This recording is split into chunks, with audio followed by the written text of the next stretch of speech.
ढगेज English अकॅडमीचे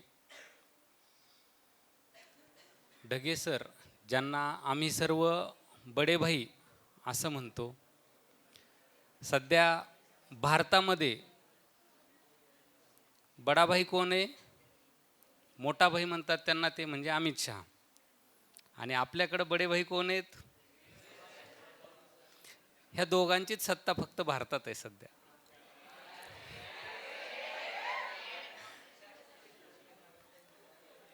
Amit Sawhney काही सांगितलं तर कोणी टाळतं का? तसंच मोठ्या ढगे सरांनी बडे भाईंनी सांगितलं तर कोणी टाळत नाही. याचसोबत आदरणीय बिळंबे सर, आदरणीय ताई, आणि ज्यांनी 10वीच्या विद्यार्थ्यांचा सेंड ऑफ आहे,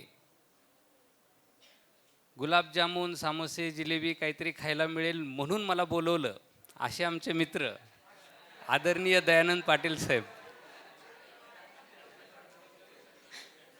त्यांनी हे नाही सांगितलं की काही बोलायचं आहे, मला सांगितलं चला काहीतरी खायला मिळणार आहे, तुम्ही पण या.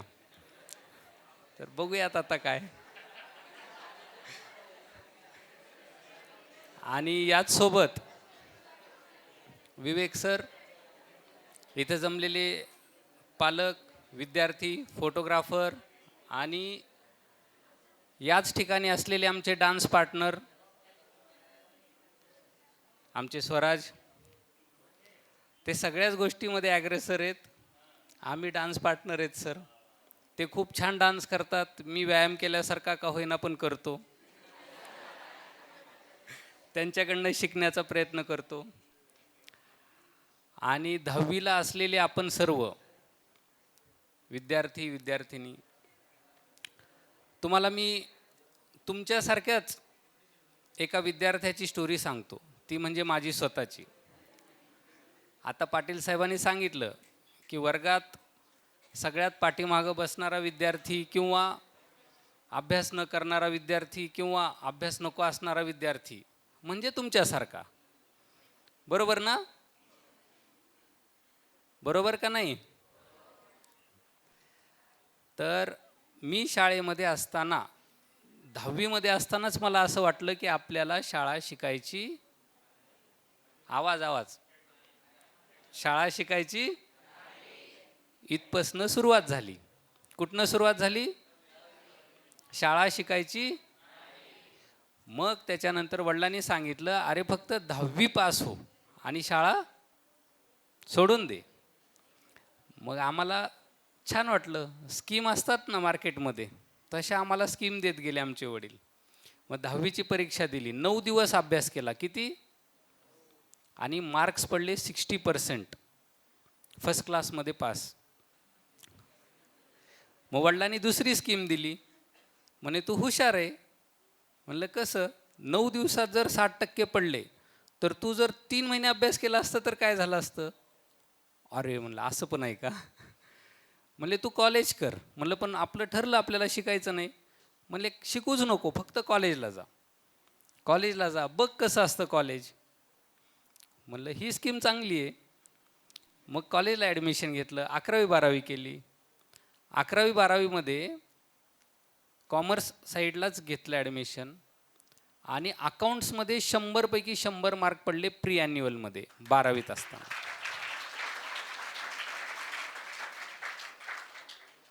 परत एक स्कीम मिळाली. आमचे जे अकाउंटचे सर होते त्यांनी सांगितलं, अरे तू हुशार आहे. म्हणलं अरे वा, परत एकदा. एकतर गावाकडं जनावरं आहेत आपले, त्यांच्या मागं जायचं किंवा पुढचा CAचा कोर्स कंप्लीट करायचा. मग आम्हाला वाटलं परत ही स्कीम असेल. म्हणलं नाही नाही, तरी पण CA नको. ते म्हणले मग जा गावाकडं. आणि मॅच्युरिटी आलेली असते ग्रॅज्युएशन नंतर. मग काय केलं असेल मी? तुम्हाला काय आवडेल? गावाकडं जाणं? गावाकडं जाणं आवडेल? ज्यांना ज्यांना गावाकडं जाण्यासाठी आवडेल आणि जनावरं राखायला आवडेल, त्यांनी आताची परीक्षा पण देऊ नका.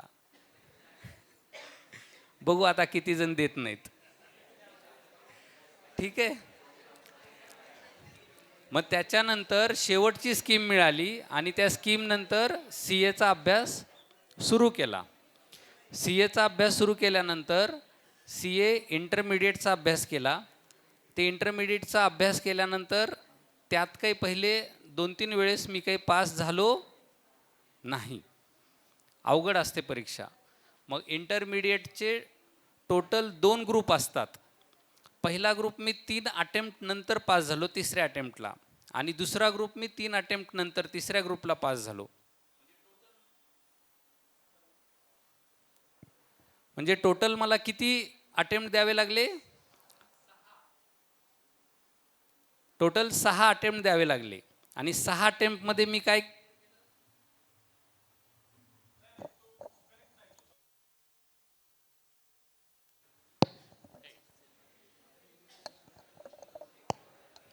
येस येस येस स्टोरी चालू आहे आपली. मग 6 अटेम्प्टमध्ये एक एक्झाम पास झालो. 6 अटेम्प्ट म्हणजे 6 महिन्याला एक असतं. आपल्याकडं असतं ना आषाढी कार्तिकी, तसं. म्हणजे टोटल 3 वर्ष गेले माझे. किती? 3 वर्ष. आणि त्याच्यानंतर माझं इंटरमिडिएट क्लिअर झालं. मग त्याच्यानंतर मला असं लक्षात आलं की वडील घरी येऊ देत नाहीत, आपल्याला काही गावाकडं जायचं नाही. सी एची इंटरमिडिएट एक्झाम क्लिअर झाली. मग सी ए फायनलमध्ये असताना मला हे लक्षात आलं की आपल्याला करायचं तर आहेच, तर मग कसं केलं पाहिजे? रडत पडत केलं पाहिजे का एकदम जोरदार केलं पाहिजे? फक्त ठरलं पाहिजे करायचं का नाही करायचं ते. मग आपलं ठरलं करायचं. मग त्याच्यानंतर सी एची आर्टिकलशिप केली पुढचे 3 वर्ष. आणि त्याच्यानंतर सी ए फायनल मी चेन्नईला गेलो अभ्यास करण्यासाठी. आणि सी ए फायनलला पहिल्या परीक्षेत पहिल्या अटेम्प्टमध्ये दोन्ही ग्रुप एकत्र पास झालो.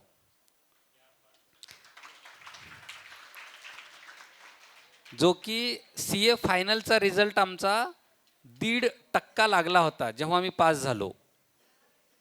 1.38 वगैरे काहीतरी पर्सेंटेज असेल, म्हणजे 1.5% असेल. तर 100 मधले 1.5 मुलं किंवा 200 मधली 3 मुलं पास होतात, त्याच्यामध्ये मी पास झालो. अशा प्रकारे सी ए फायनल कंप्लीट झालं. ही स्टोरी तुम्हाला समजली पूर्ण? या स्टोरीमध्ये काय लक्षात आलं तुमच्या? की अभ्यास करण्यास, या स्टोरीमध्ये काय लक्षात आलं तुमच्या? अभ्यास करण्याशिवाय पर्याय नाही. आणि जर करायचं ठरलं तर आपण करू शकतो. तसं तुम्ही आत्ता ठरवा. यातली काही लोक मी चेहरे बघितलेले आहेत, मला आठवणीत राहतील. परीक्षा दिली का नाही मी विचारतो नंतर. ज्यांना घरी गावाकडे जायचं आहे, आणि आमच्या गावाकडे पण संधी आहे. मी आत्ताच काहीतरी 2-4 बैलं घेतलेली आहेत, ते तुम्ही माणूस बघतोच आहे. तर तुमचा रिझ्युमे बायोडाटा नाही पाठवला तरी चालेल, फक्त फोन नंबर घेऊन जातो जाताना. तर मग हे ठरल्यानंतर पुढचं काय असतं? सी ए फायनलमध्ये असताना मला जे लक्षात आलं ते मी तुम्हाला आज सांगतो. जे सी ए फायनलमध्ये लक्षात आलं ते आज सांगतो. सगळ्यात पहिलं तुम्ही तुमचं ध्येय ठरवा. तुम्हाला जर करायचंय तर करा, नाही करायचंय तर नका करू, पण तुमचं ध्येय ठरलं पाहिजे की हे मला करायचंच आहे. ठीक आहे? आणि ध्येय ठरल्यानंतर त्याच्यामध्ये वेळ वाया घालवू नका. आणि मग अभ्यास कसा करायचा? तर सगळ्यात पहिलं तुमची रीडिंग झाली पाहिजे. रीडिंग होत असताना काय झाले पाहिजे? कन्सेप्ट क्लिअर झाले पाहिजे. कन्सेप्च्युअल क्लिअरिटी ही सगळ्यात महत्त्वाची. रीडिंग होत असताना एखाद्या चॅप्टरचा, एखाद्या टॉपिकचा जर तो विषय तुम्हाला लक्षात आला नाही तर तिथं थांबा. त्या पर्टिक्युलर जे कुठला विषय आहे त्या शिक्षकांना भेटा, मित्रांना भेटा, त्यांच्याकडनं टॉपिक समजून घ्या. आणि जोपर्यंत तुमची क्लॅरिटी येत नाही, कन्सेप्ट क्लिअर होत नाही, तोपर्यंत पुढं जाऊ नका. सगळ्यात पहिलं रीडिंग आणि कन्सेप्च्युअल क्लिअरिटी लक्षात आली. त्यानंतर तुमची झाली पाहिजे पहिली रिव्हिजन. रिव्हिजनसाठी लागणारा वेळ हा रीडिंगपेक्षा लागणाऱ्या वेळेच्या अर्धा निम्मा त्याच्यापेक्षा कमी वेळ लागला पाहिजे. त्यानंतर सेकंड रिव्हिजन आणि त्यानंतर थर्ड रिव्हिजन. जेव्हा तुम्ही 1 रीडिंग आणि 3 रिव्हिजन कराल तेव्हा तुम्हाला पास होण्यापासनं आणि सक्सेस होण्यापासून कोणीही अडवू शकत नाही. आत्ता तुमची परीक्षा जवळ आलेली आहे. तुमची रीडिंग किंवा कन्सेप्च्युअल क्लॅरिटी खूप अगोदर व्हायला पाहिजे. आत्ता तुमची रिव्हिजन पहिली, रिव्हिजन दुसरी आणि रिव्हिजन तिसरी चालू असायला पाहिजे. तर काय होतं, तुमची मेमरी शार्प होते, तुमच्या लक्षात राहतं. तुम्ही रिपीटेशन जे काही वाचता ते रिपीट लक्षात राहतं. हा एक विषय लक्षात आला. Reading, revision, revision, revision. ऐका आता दुसरा विषय. सगळ्यांचं बोलणं झाल्यानंतर बोलू. येस. रीडिंग, कन्सेप्च्युअल क्लॅरिटी, त्यानंतर रिव्हिजन, रिव्हिजन, रिव्हिजन.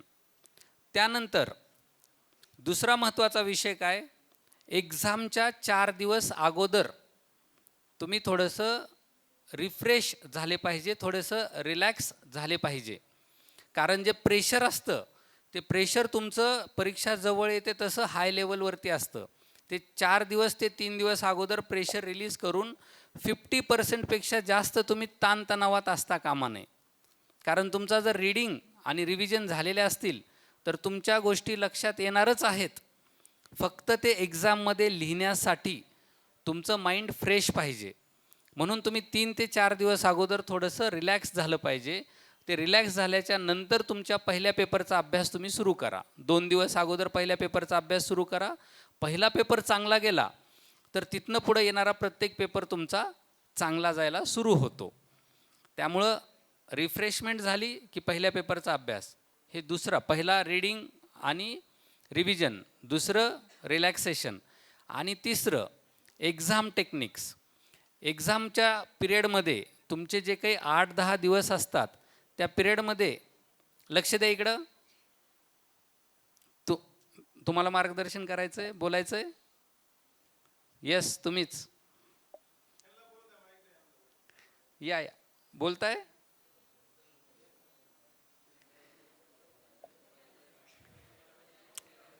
मी बोलू, ऐका, लक्ष द्या आता. त्यानंतर एक्झाम पिरियडमध्ये सगळ्यात महत्त्वाचं लक्षात घ्या, तुमचे सगळे पेपर संपण्यासाठी तुमची हेल्थ जर ठीक असेल तर आणि तरच तुम्ही पुढे जाऊ शकता. त्याच्यामुळं तुमची तब्येत खराब होणार नाही, तुम्ही आजारी पडणार नाहीत, असं आणि असंच तुमचं त्या एक्झाम पिरियडमधलं बिहेवियर असलं पाहिजे, खाणं पिणं असलं पाहिजे, झोप असली पाहिजे. सगळ्या गोष्टी अशा असल्या पाहिजे की तुम्ही शेवटचा पेपर होईपर्यंत आजारी पडणार नाहीत. ठीक आहे. आणि त्यानंतर शेवटचा विषय, ड्युरिंग द एक्झाम.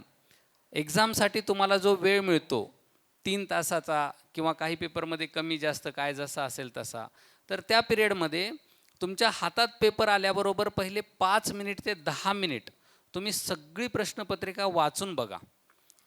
आणि सगळी प्रश्नपत्रिका वाचून पाहिल्यानंतर त्याच्यामध्ये जे तुम्हाला सोपे क्वेश्चन्स आहेत ते तुम्ही पहिले अटेम्प्ट करा. जे तुम्हाला चांगला वाटतो की हा क्वेश्चन माझ्यासाठी खूप ओळखीचा आहे, चांगला आहे आणि मी याचं चांगलं ॲन्सर लिहू शकते, तो क्वेश्चन तुम्ही पहिले सॉल्व करा. त्यानंतर दुसरा, त्यानंतर तिसरा, त्यानंतर चौथा. आणि काही सपोज 5 क्वेश्चन्स आहेत, 5 पैकी जे चांगले येतात ते 1, 2, 3, 4 आणि शेवटी तुम्हाला जे येत नाहीत असं 1 ते 2 क्वेश्चन्स असतील तर तेही क्वेश्चन्स तुम्ही अटेम्प्ट करा, तुम्ही सॉल्व करा. आणि हे सगळं झालं पाहिजे तुमचं किती, शेवटचे 10 मिनिट कमी असताना. आणि पेपरचे शेवटचे 10 मिनिट कमी असताना तुम्ही ॲन्सर शीटवरती तुमचे नाव, नंबर, ह्या सगळ्या गोष्टी व्यवस्थित लिहिलेल्या आहेत का, त्यानंतर सप्लिमेंटची टोटल, या सगळ्या गोष्टी बरोबर लिहिलेल्या आहेत का, त्या सप्लिमेंट पुरवणी सगळ्या बांधलेल्या आहेत का, या सगळ्या गोष्टी बघा. कारण बऱ्याचदा असं होतं की तुम्ही जर ते व्यवस्थित लिहिलं नाही, चांगला पेपर लिहिला आणि नंबरच व्यवस्थित लिहिला नाही, सप्लिमेंटच लिहिल्या नाहीत, तर त्याचा उपयोग होईल का, नाही. कारण एक्झाम सिस्टीम अशी आहे की ते तुमच्या नंबर्सवरती तुम्हाला ओळखतात, तुमच्या सप्लिमेंट्सवरती तुम्हाला ओळखतात. त्याच्यामुळे ते सगळं व्यवस्थित लिहिलं आहे का ते बघा. आणि मग त्याच्यानंतर तुमचं ते पेपर सगळं सेट तयार केल्यानंतर जर काही राहिलं असेल तर शेवटच्या 2-3 मिनटात सगळं सेट तयार केल्याच्या नंतर तुम्ही लिहा, लिहित बसू नका फक्त. हे लक्षात आलं. आणि शेवटचा विषय, एक्झाम पेपरमध्ये जेव्हा तुम्ही लिहिताय तेव्हा 10 मिनटानंतर लिहायला सुरू केल्यानंतर तिथं आळस करू नका, कंटाळा करू नका, स्पीडमध्ये लिहा, व्यवस्थित लिहा. कारण नंतर बऱ्याचदा अशी अडचण असते, 100पैकी आपण 100 मार्काचा पेपर हा सॉल्व करू शकत नाही, अटेम्प्ट करू शकत नाही. त्यासाठी काय पाहिजे? तुमची स्पीड पाहिजे. आणि स्पीड आणि ॲक्युरसी जर असेल तर आणि तरच तुम्ही सक्सेस व्हाल. लक्षात आलं? काय काय सांगितलं मी? नंबर 1 तुमचं ध्येय. बोला, तुम्ही पण बोला, रिपीट. नंबर 1 काय? तुमचं ध्येय ठरवणे. बरोबर, रिपीट करा. नंबर 2 अभ्यास कसा करायचा तेही सांगितलं. रीडिंग, रिव्हिजन, रिव्हिजन, रिव्हिजन आणि लास्ट रिव्हिजन. त्यानंतर एक्झामच्या अगोदर प्रेशर कसं झालं पाहिजे? रिलॅक्स. त्याच्यानंतर ड्युरिंग द एक्झाम आजारी पडायचं नाही सगळ्यात पहिलं, आणि मग पेपर कसा लिहायचा. लक्षात आलं सर्वांच्या? एवढं सगळं केल्यानंतर मग आपण काहीतरी जे ध्येय आहे ते अचीव करतो. आणि मग तसं ध्येय माझं जे काही होतं किंवा वडिलांचंच होतं, माझं तर नव्हतंच समजा, मग झालो मी CA. बरोबर. आता CA झाल्यानंतर आता तुमच्यासाठी जी तुम्ही 10वी परीक्षा देता ही तर एकदम बेसिक आहे. जिथं मी ठरवलं होतं पुढं जायचंच नाही, ती लेवल आहे. म्हणजे याच्या खूप पुढं तुमचं ध्येय अचीव होणार आहे. आणखीन 8 वर्ष 10 वर्ष असतील तुमचे पुढं. ठीक आहे. जेव्हा CA कंप्लीट झालं तेव्हा मला असं वाटलं की आता मी पूर्णपणे अचीव केलं, 100% सक्सेस झालं, विषय संपला. तर ते आयुष्यातल्या कॅल्क्युलेशनमध्ये फक्त 5% संपलेलं असतं. किती? आणि त्यानंतर खरा संघर्ष सुरू होतो, त्यानंतर खरं काम सुरू होतं. आणि मग मी CAची प्रॅक्टिस सुरू केली. CAची प्रॅक्टिस सुरू केल्यानंतर 2010 ते 2018 8च वर्ष मी काम केलं. आणि 2010 ते 18 या 8 वर्षामध्ये मी अचीव केलेली कामं अशी आहेत की शिर्डी संस्थान, पंढरपूर संस्थान, विठ्ठल रुक्मिणी मंदिर, 3000 देवस्थानं आहेत. त्यानंतर सिद्धिविनायक मुंबई, ह्या सगळ्याचं स्टॅट्युटरी ऑडिटर मी आहे. त्यानंतर NHAI मध्ये 10 स्टेटचं काम करतो आम्ही. त्यानंतर PWD पूर्ण महाराष्ट्राचं काम करतो. MACB आहे, वेअरहाऊस कॉर्पोरेशन आहे, महानंदा दूध आहे, IRE इंडियन रेअर अर्थ जे ॲटॉम परमाणुबॉम्ब बनवते त्याचं रॉ मटेरियल सप्लाय करणारी पूर्ण भारतात एकच कंपनी आहे, त्याचं काम आम्ही करतो. यानंतर आपल्याकडं जो काही पैसा येतो, पैसा जिथं छापखाना आहे नाशिकला प्रेस, त्याचं काम आमच्याकडंच आहे. त्यानंतर पोलीस खात्याचं काम आमच्याकडं आहे. आणि महाराष्ट्रातल्या 87,000 शाळांचं ऑडिट आम्ही करतो.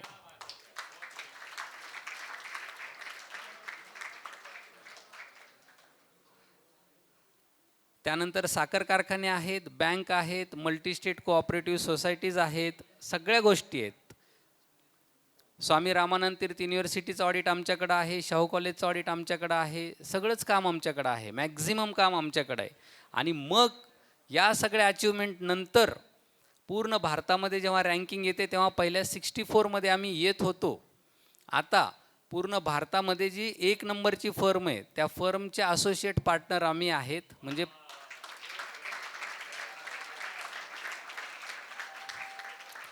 डिस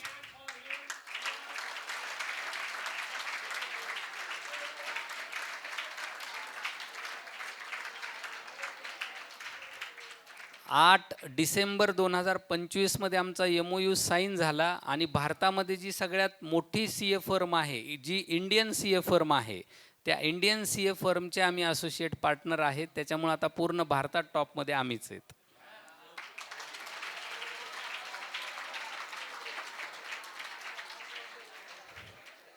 तर ही तुम्हाला सुरुवात आणि शेवट याच्यासाठी सांगितली की जसं ध्येय निश्चित नसल्यामुळं माझा टाईमपास झाला, माझा वेळ वाया गेला, आणि कदाचित हे जे आज अचीव केलं ते खूप अगोदर अचीव करता आलं असतं, पण ते झालं नाही.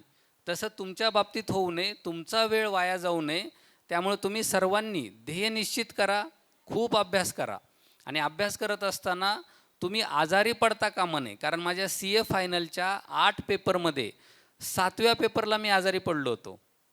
आणि 7वा आणि 8वा पेपर मी दिला, कसा दिला, काय दिला मलाच माहिती आहे.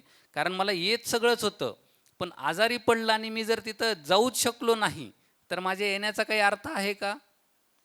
आणि एक्झाममध्ये गेल्यानंतर जर मी लिहूच शकलो नाही तर तिथं 3 तास जाण्याचा काही उपयोग आहे का? त्यामुळं तुम्हाला ज्या सगळ्या टेक्निक सांगितल्या, या प्रॅक्टिकल टेक्निक सांगितल्या, ज्या तुम्ही इथून पुढं तुमच्या कोर्समध्ये, तुमच्या कालावधीमध्ये जे काही तुम्ही कोर्स करणार आहे त्याच्यामध्ये तुम्ही रोज अनुभवणार. तर ते अनुभव तुम्हाला आत्ताच दिले. काही गोष्टींचा अनुभव हा दुसरे सांगतात त्याच्यावर न घ्यायचा असतो, स्वतः त्या गोष्टी करत बसायची गरज नाही. तुम्ही आजारी पडून वर्ष वाया घालू नका म्हणून सांगितलं. तर अशा प्रकारे हा आहे प्रवास. मला वाटतं मला तुम्हाला जे सांगायचं आहे ते हेच, की तुम्ही ध्येय निश्चित करा. जेवढ्या लवकर ध्येय निश्चित कराल तेवढ्या लवकर पुढं जाल आणि नंतर पुढं जात राहायचं आहे. आणि असंच ढगे सरांचे आशीर्वाद तुमच्या पाठीशी आहेत, आमच्या सगळ्यांच्या शुभेच्छा आहेत. तुमची येणारी 10वीची परीक्षा खूप चांगली जाईल आणि आयुष्यात तुम्ही खूप पुढं जाल. कुठंतरी खूप मोठ्या डिपार्टमेंटमध्ये खूप मोठे ऑफिसर असाल आणि तेव्हा आपली भेट होईल, तेव्हा तुम्ही म्हणाल आम्ही तुम्हाला ऐकलेलं आहे. मी कुठलं तरी काम घेऊन तुमच्याकडे येईल आणि तुम्ही ते काम लगेच कराल, अशी एक माफक अपेक्षा ठेवतो आणि माझे 2 शब्द संपवतो.